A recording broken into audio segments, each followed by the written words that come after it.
Alright guys, welcome back to another Grand Arena chat with myself, Glermit, and Still Plays. How are you doing today? I am doing great. Always like talking Galaxy of Heroes and Grand Arena. Don't we all? I hope you guys enjoyed the first episode. If you didn't, you should definitely go watch it. We cover some great topics in there. But in today's episode, we're going to be covering Leia's requirements and what we think of them. We're going to be talking a little bit about Dark Trooper Moff Gideon and how viable he's going to be in Territory War, but also in Grand Arena, because that is the focus of these episodes. And then we've got a question from a video a while back to answer, and I think we're going to wrap it up with our opinions on Jabba, which may not be what you think they are. We're both in agreement, but maybe you guys aren't, so be sure to check around and see what we say there. You want to start the first topic? Okay, just like in the last video where we hit on the Jedi Knight Cal Kestis Marquee requirements, we want to give our thoughts on the Leia requirements and how we're feeling about those characters in the game so far, the Leia Marquee characters.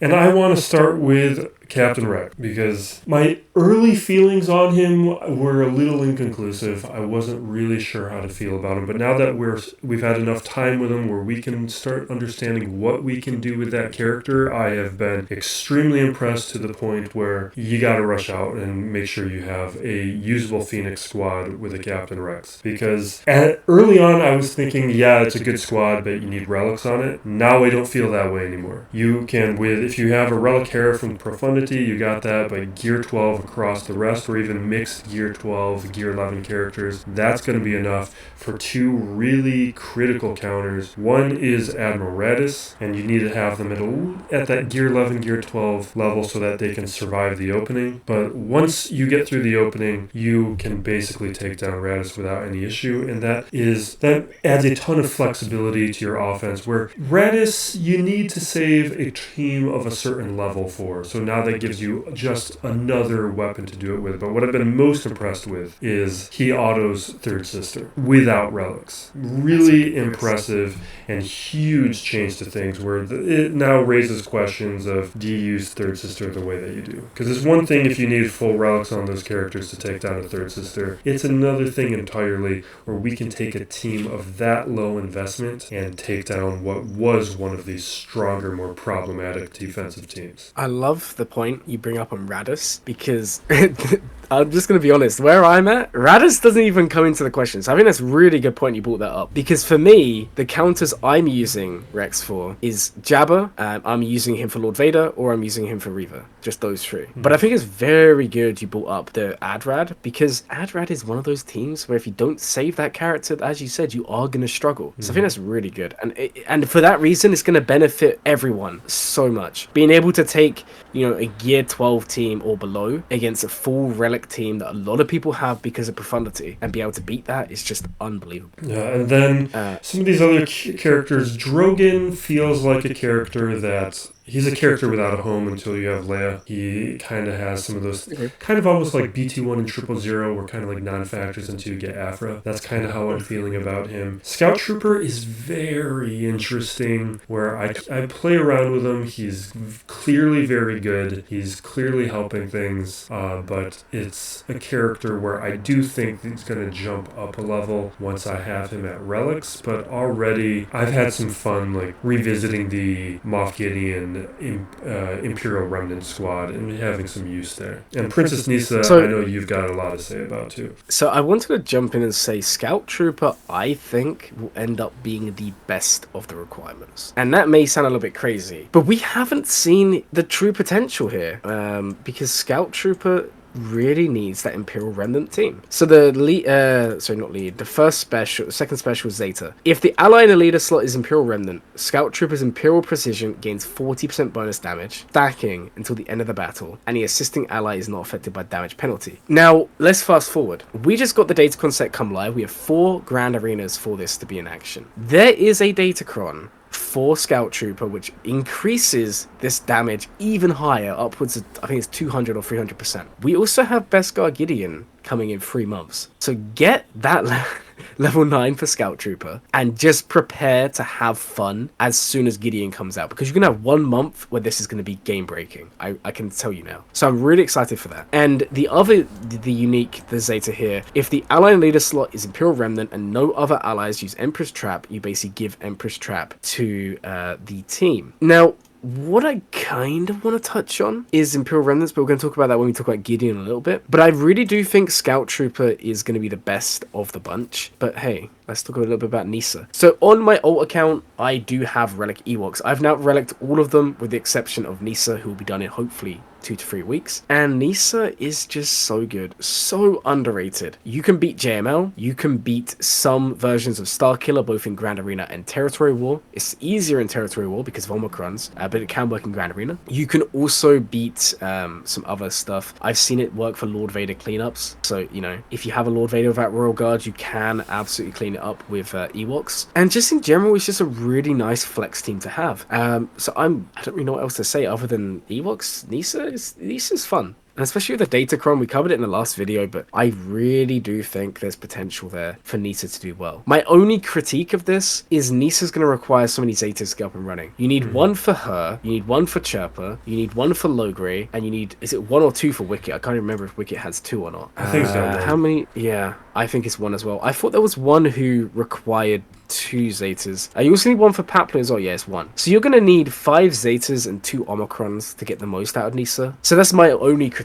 That's quite intensive. But hey, if you're farming Leia, yeah, I'm through my testing. I don't think you need Elder. Nisa gives turn meter. Logray gives turn meter. Wicket also has some turn meter for himself. I don't really think you need Elder here. The other thing is you have so much protection recovery. You don't really, no one really dies. So I put Elder somewhere else. I use Elder with Tebow lead. I use Tebow, Elder, Scout, and then C3PO. It's like a second team. It's not the best team ever, but it works for me. So that's all that matters. But yeah, I like Nisa. And that just leaves... Okay, so that leads us on to Dark Trooper Moff Gideon. Now, he is a TW-focused character. However, I think there's reason to believe he could work in Grand Arena. I've read his kit quite extensively. I am quite hyped for him. I think he could be good. Originally, I was a little bit disappointed because I don't like getting the same character all the time. I also kind of wish we had got a lifter for someone rather than another boosting character. But I do think he has potential. I think he's going to go with more most likely in Grand Arena. I think he has potential to work with Lord Vader and more together. And I'll explain that in a second. But I also think Imperial Remnants is no joke. So in TW, he's going to be a lot stronger because he gains so much insight. He taunts. He also perma-taunts because he can't be dispelled. The only other character I can think of who has this is JML. He has also TM removal, revives, all of this is really fun. One thing I do want to touch on is I still think Dark Trooper makes the team. Now, even though they've said they don't want Dark Trooper in the team, I don't see why you wouldn't. Because Dark Trooper Gideon's increasing everyone's offense by 10% whenever he uses a special. And as far as I'm aware, that is not his Omicron. Let me just go double check that. I think it's on the Zeta. Yeah, it's one of those things where the trade-off is fairly minimal, like almost like with Trench where they say no geos, but you're only missing one little piece with geo synergy, where you can't put the protection mod onto a geo, but other than that, all the functionality is there. And I agree. The parts of the kit that say no Dark Trooper are smaller. They're not the main parts. So, yes, it's on his lead. Whenever Dark Trooper Moff Gideon uses a special ability, all allies gain 10% defense and offense stack. And then you have the Empress Trap from Scout Trooper. And then you just have the fact that Dark Trooper has such high offense. He's going to ramp really, really high. So I can see a world in which this somehow becomes a Grand Arena team. But I do also think he may end up with more. Now, the reason I think he could work well with Lord Vader in Grand Arena is because if he's not in the lead, and this does not require a Mandalorian lead, his special, which is Unwavering Presence, well as getting accuracy up, defense up, Dark Trooper taunts for 2 turns, which can't be dispelled, and then he calls a target ally to assist. Now, if he's in the leader slot, defeated Imperial Remnants are revived, and if he's not in the leader slot, Darkside Mandalorian allies are revived. So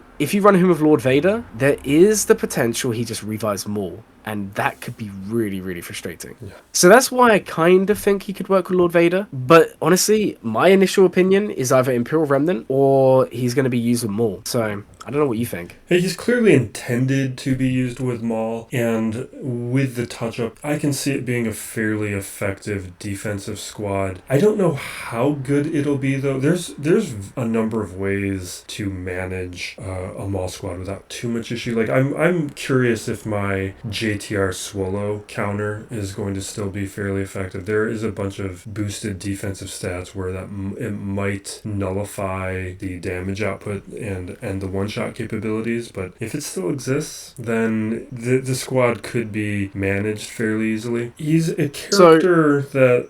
go ahead. No, go. No, I was more just rambling. I was just going to say, he's going to be a really good R9. He gains 50% defense, 30% max health and protection. He also gains 100% crit avoidance, which means he's going to be an absolute pain to kill. And I'm trying to find it somewhere in his kit. I think it's his TW on Macron, unfortunately. It has the Malgus effect, where at the start of the battle, he regains 100% protection. So I think he's intended for defensive use rather than offensive. But I don't know, it's just... The one thing Maul lacks is that character who just won't die. It's quite a squishy team. And part of me just thinks if Gideon comes in here and he's this tanky and you take him to R9, which I will be doing, and he just tanks and, you can't get rid of the taunt, there's no way around it, it could be really, really powerful. Yeah, the question that I have is, and why I've always liked that JTR Swallow counter I use, is you ignore taunt, you ignore stealth, you can target whoever you want, which means you can just target Maul, knock him out of the battle to start. What Moff Gideon is adding to Mandalorians is protection recovery, so that's not going to alter it. Yeah, and with the Imperial Super Commando touch-up with Moff Gideon's functionality with the Maul squad, I don't think it's going to be stopping my JTR Swallow counter, so maybe it's something that we're going to see more players use if this team is fairly effective on defense. Well, it'd be interesting to see if Swallow does something. If it does, that's pretty good. My only complaint is people who run Swallow with Rey may be inclined not to run that, so that'd be interesting. Yeah, and I think we'll touch on this as we get to Jabba, but one of the things with like a Rey Swallow is, yes, it's a dedicated squad, but it's also a dedicated squad that gets countered fairly easily by a non-GL team that almost everybody has. So it's not, it's something where we can look and ask questions of, is it really contributing something when we're all managing it fairly easily? I think that's pretty valid. I'm just very excited to see what he does. I'm just hoping I'm kind of hoping Imperial Remnants are good outside of Territory War, because otherwise I feel like Scout Trooper is going to be a bit wasted, because Scout Trooper is looking much better under Imperial Remnants than he is under the Imperial Troopers. So where was that question that we're going to answer? The question from the last video was from SW Sweaty and asking, do you see the Kyber 1 squish leading to a Grand Arena revamp or update? And if so, when and what do you think CG has in mind? And I've got some thoughts on that. I don't know if you want to touch on it first. So I've been thinking there's going to be some sort of Grand Arena rework for a while. Now, there's things I would like to see, and there's things that I think need to happen. My first thing is, I think Kyber, I think they need to split it, and I think Kyber 1 through to maybe even Kyber 2, or potentially just creating a new bracket above Kyber. But I feel like there needs to be an area where you have more teams that are needed to be placed on offense and defense, both fleets and characters. We now have like 9 functioning fleets. We've gone from having like 4 to having just crazy amounts. We now have Leviathan, that's 1. Home 1 is functioning, that's 2. Profundity's 3. Radis is 4. Finalize is 5. Negotiate is 6. Malevolence is 7. Chimera is 8. And Executor is 9. We have 9 fleets, and we only have to set 3. I've had Grand Arenas where I will drop like 3 battles on 2 fleets and I still somehow fall clear, because it's not that big a deal anymore. Obviously, if you're lower down in Grand Arena, it absolutely is still a thing. But for those people in Kyber 2, Kyber 1, maybe even Kyber 3, first, I think fleets needs changing. The second thing is I would just like them to add more characters needed for defense, because if you're someone who has most characters unlocked at this point, you're going to be in a position where you just have so much left over every single Grand Arena. So I would be really interested in something like that. Now, in terms of what I would like to see, and if anyone from CG watches this, then take hints, okay? Here's what I would like Grand Arena to be changed to. Rather than having 4 zones and having a fleet zone, a character zone, character zone, character zone, I would prefer it if we had 5 zones, right? And those 5 zones, you had a set requirement. So you have to set, I don't know, 3 character teams in each zone, right? right? But it would be really cool if we had like a criteria. So your defense had to include, say, 5 fleets for Kyber, 4 fleets for Rhodium, for example, and I don't know, 11 or 12 characters. But there's no limit on where you can place them. I feel like that would really open up the defensive planning, because right now it's so easy. You go, fleets, it's always going to be this or this. But if you could mix it up and you can have Leviathan just in a random zone somewhere where your opponent will never know, I think it'd be really, really cool for both entertainment when watching Grand Arenas and also for the strategy. I think at the moment, Grand Arena really prioritizes people just to shove everything on defense and just full clear, or shove everything on, like, for example, my Grand Arena today, at the moment, it looks like I'm going to win. I placed every GL. I wanted to test myself. It went terribly. I had no GLs for offense. It was awful. I got 500 banners. But my opponents lost on Lord Vader, and they know that I'm going to have everything on defense, and they've stopped. And if they changed it to this idea that I'm proposing, I really think it would open up and punish those people who do what I did in this Grand Arena, because you would be rewarded for saving a little bit more for offense, because you never know what's going to appear or where it's going to be. I don't know what you think. Yeah,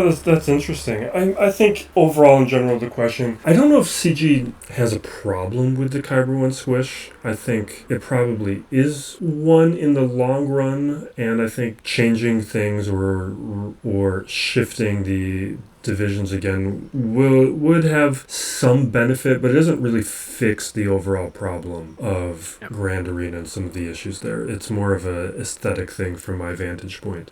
I think they definitely need to look at fleets and either add a fleet or adjust things. I think CG's intent though is, and I think I agree with this, is adding more teams to Grand Arena starts creating a problem with time of how long Grand Arenas take, and I think they're sensitive to that. And I think what Datacrons have done, and why I've kind of turned into pro Datacron, is because Datacrons have added a mechanic that refresh Grand Arena every other month, where we get something that infuses a new quirk into the game mode to keep it a little fresh and extend the lifespan so it doesn't go stale as quickly. Because some solutions, I wonder if, like we've seen it when they've added teams in the past, it works for a couple months, but then the rosters catch up. I think that's a pretty fair assessment. I see, this is why I think if they're going to change it, it has the main change has to be for people right at the top, because I feel like the people in Kyber 1 and Kyber 2, typically they're going to be more invested. You know, you have to play the game a lot to get into these brackets, so I feel like they're more likely to be accepting of that time constraint. But I do agree that if we change anything too low down for those more casual players, I mean, you've seen it, I've seen it, when you go into Kyber 3, 4, 5, Erodium, you get these really high GP players. Sometimes they're really good and they just don't play consistently. Sometimes they're just not that great. But these are the sorts of players where those time constraints would be awful. So I feel like it's a very, very tough subject for them to kind of cover, but I would like to see something done with fleets. Yeah, that at a minimum needs to be looked at. All right, let's hit that last topic of Jabba. Man, I don't know. I know you agree with me, but for me, Jabba, just right now, I don't even know if I would say he's any good in defense. Maybe that's a hot take. I don't think let's just break this down. I mean, Seer Malakos beats Jabba. You can beat Jabba with JMO and Cal. You can beat Jabba with Lord Vader. You can beat Jabba with Rey, Ben. You can beat Jabba with JMK. You can beat Jabba with Leia. Although that one's the only one, like that and Seer, the only two that I think are a little bit dicey. SLKR beats Jabba. You can two-shot Jabba with Traya, and it's so easy. In 3s, it's the only time I've ever struggled. I don't know if it's because I have low relics. In 5s, I've never failed. You can beat Jabba with Zori or set up kills with Zori. Boltkron kind of changed it. Boltkron's leaving. We're also getting the unaligned force user Kron, so that could be interesting to see what that does. Reva beats Jabba. Rex Clones beats Jabba. Phoenix with Rex beats Jabba. In Territory War, you beat it no problem. You don't even need to preload it. Now, outside of Territory War, I've found that unless you have really, really good relic levels, you need to have the Omicron and Rex, and you just need to pray that you don't die in the opening. But in general, I'm just finding Jabba is a pushover. Night Sisters 2-shot. Like, all the GLs there in the game, you can set them in a way that is really quite difficult to overcome. But it just seems like Jabba's so easy. I mean, let's envision a circumstance. You're someone who's like, I don't know, 2 million GP, and you have a Gear 12 Traya Omicron, Gear 12 Savage Omicron, and then you have Gear 11 Mothma with a Relic Kyle because you've gone for Starkiller or something like that. You can two-shot that Jabba. That's how crazy Jabba is on defense. I don't think he's defensive, and I think the sooner people catch on, the sooner they'll realize. Think of it like Reaver, and you'll remember because we had an episode on that. Reaver was so good on defense, and then all of a sudden people clocked on the counters.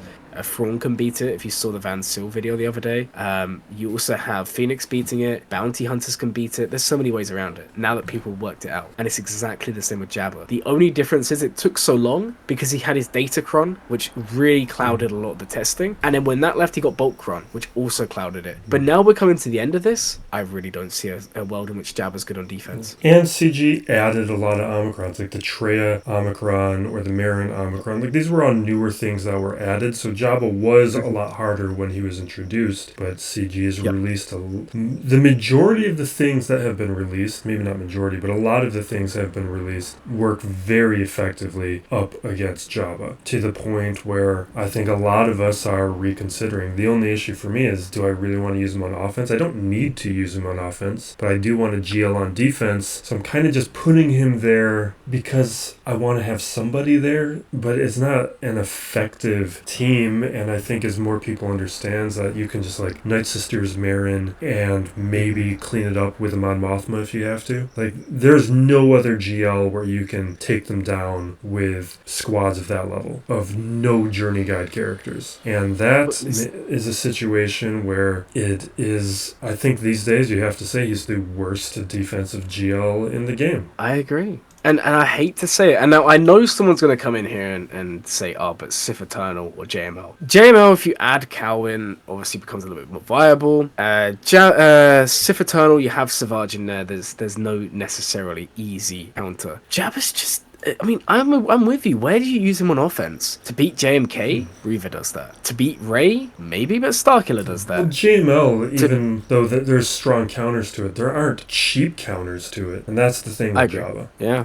I honestly struggle with Jabba. I'm at the point where the only place I can see him being super good for the next 4 months is against Leia. He seems very consistent from what I'm looking. JML and Jabba are the two consistent GL counters. But it's just, like, I'm looking at Jabba now on .gg to see where he's used for offense. Just bear in mind as well, last week there was 20,000 battles with Jabba on offense. Last in Khyber, there was 144,000 on defense. So, like, guys, just bear in mind, people still haven't fully switched, but it is coming. Mm-hmm. It is coming. So Jabba on offense beats Jabba, beats JMK, beats Malgus. He doesn't even beat Starkiller reliably. 70%. That's awful. Rey is 78%. He can beat he's used to beat Adrad. Like, it almost seems like Jabba is mostly being used as some sort of flex team. I don't know, guys. If he didn't have the mod rewards, the Smugglers Run 2, I feel like he's the GL to kind of bypass at the moment. Yeah, well, he's easy to get. He's very good in TBs, and you really wanted him for a long period because of the raid, but that window's now ending, and it's all about Leia, and Leia is shockingly easy to get. I was kind of astounded by how cheap they made the requirements. So you got to go after Leia. What I think we see with Jabba, and maybe why we shouldn't overreact to it, is he's now the single most likely GL, I think, to receive a lifter, because he just needs one more than the other ones. And I think maybe that hoped for Bib Fortuna shows up at some point in the next 6 to 8 months, where we can see Jabba bump up a level. Yeah, that would be interesting. I don't know, man. Jabba's just, lately, he's been a little bit disappointing. I don't know what it is. And it's just, I mean, a lot of you have probably seen the video I put out the other day. It did really well. He's also just struggling against, Rex clones. So we spoke about Captain Rex earlier. You can run Rex lead 5s, Echo Tech, Captain Rex. You can run this without any relics on the team. I would recommend normal Rex and normal 5's relic, and you can win. Easiest thing ever. He really needs help. And especially with the Boltcron leaving, I think a lot more counters are about to become available. Yeah. This is Still Plays for Glurmate. Thank you for watching the latest Grand Arena chat. Be excellent to each other, everybody. Yeah, see you later, guys.